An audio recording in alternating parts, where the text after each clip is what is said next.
Right, so let me get this straight. We're potentially sending British troops to Ukraine while simultaneously dragging Northern Ireland veterans through the courts for actions taken decades ago during the Troubles. Make it sense. I'll wait. Actually, don't bother, because today's PMQs just served up one of the most explosive clashes we've seen in months, and honestly, the hypocrisy levels are off the charts.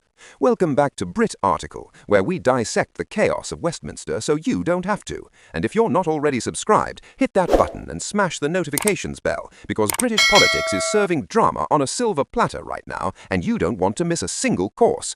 So, here's what went down. Kemi Badenoch absolutely came for Keir Starmer at Prime Minister's questions, and she wasn't pulling punches. The topic? The government's decision to repeal legislation that offered conditional immunity to individuals involved in Northern Ireland's troubles. Now, before your eyes glaze over thinking this is just another dry policy debate, stick with me, because this gets juicy fast. Badenoch essentially accused Starmer of committing what she called madness by putting veterans in legal jeopardy at the exact moment Britain might be deploying forces to Ukraine. The irony is so thick you could cut it with a knife. Actually, scratch that, you'd need industrial equipment.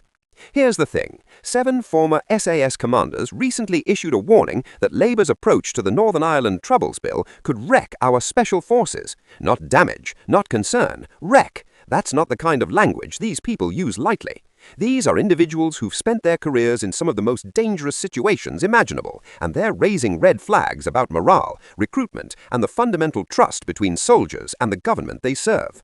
Add to that 9 retired 4-star generals who've stated this bill poses a direct threat to national security, and even the government's own Northern Ireland Veterans Commissioner saying veterans are being treated worse than terrorists. At this point, you'd think someone in number 10 would be having a bit of a think about their strategy, wouldn't you? But here's where Badenoch really twisted the knife. She asked Starmer point-blank how he expects to deploy troops to Ukraine when those same soldiers are watching their predecessors being prosecuted for actions taken decades after the fact. It's a valid question wrapped in political dynamite. Because let's be real, if you're a young soldier considering your career and you're seeing veterans hauled through the courts decades after the fact, you're going to think twice about following orders in complicated situations. The message it sends is absolutely chilling. Serve your country now, face prosecution later. What could possibly go wrong with that recruitment pitch? Now, naturally, Starmer wasn't about to sit there and take it. He fired back with his own accusations, claiming the Conservative legislation would have granted immunity to IRA terrorists, including those who killed British soldiers.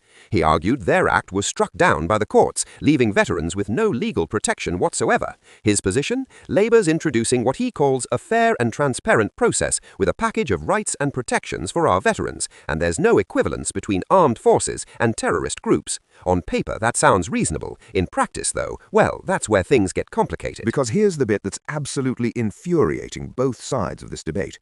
The previous Conservative legislation, the Northern Ireland Troubles Act, was meant to draw a line under the past. It offered conditional immunity to both former soldiers and former paramilitaries willing to cooperate with a truth recovery process. The idea was to stop endless prosecutions decades after events occurred, providing closure for families while protecting those who served. But it was legally challenged and struck down by the courts on human rights grounds. So the Tories' plan collapsed, leaving a vacuum. Labour's now filling that vacuum with legislation that repeals the immunity provisions entirely, which means prosecutions can proceed, and that's where veterans find themselves in the crosshairs. Badenoch's response to Starmer was simple and devastating. On this side of the House, we will defend those who defended us. 6 words. Absolute political perfection. Because regardless of where you stand on the policy specifics, that sentiment resonates deeply with a huge chunk of the British public. We're talking about soldiers who served during one of the most complex, morally ambiguous conflicts in modern British history. The Troubles weren't a conventional war. They were decades of sectarian violence, terrorism, counter-terrorism, and political chaos, where distinguishing friend from foe was nearly impossible. Soldiers were asked to maintain peace in situations where there often wasn't any peace to maintain. Now let's zoom out for a second, because this isn't happening in a vacuum. Britain is facing its most uncertain security environment in decades. Russia's invasion of Ukraine has fundamentally reshaped European defense thinking. There's genuine discussion about potential British troop deployment to support Ukraine, whether in training roles or potentially more direct involvement. Defense spending is under scrutiny, recruitment is a persistent challenge, and against that backdrop, the government is pursuing a policy that appears, at least optically, to prioritize prosecuting elderly veterans over building confidence in the armed forces. The optics are absolutely horrendous. And here's the deeper issue that neither side really wants to address properly. How do you balance justice for victims with practical realities of military service in conflict zones?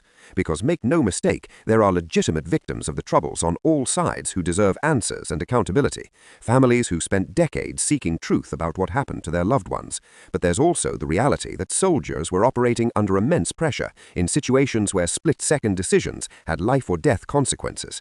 Drawing that line between legitimate military action and potential wrongdoing is phenomenally difficult, especially decades later when memories fade, evidence disappears, and context gets lost. What makes this PMQs exchange so significant is that it crystallizes a fundamental question about how Britain views its armed forces. Are they servants of the state we honor and protect, or are they ultimately expendable when political convenience demands it?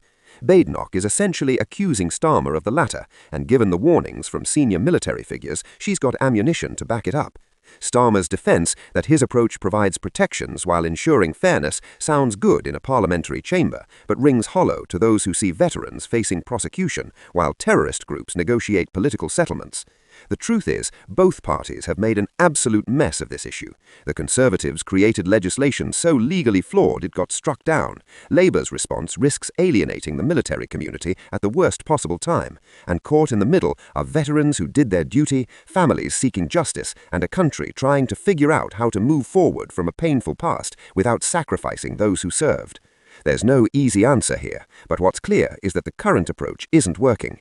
When former SAS commanders and four-star generals are issuing public warnings, perhaps, just perhaps, it's time to listen.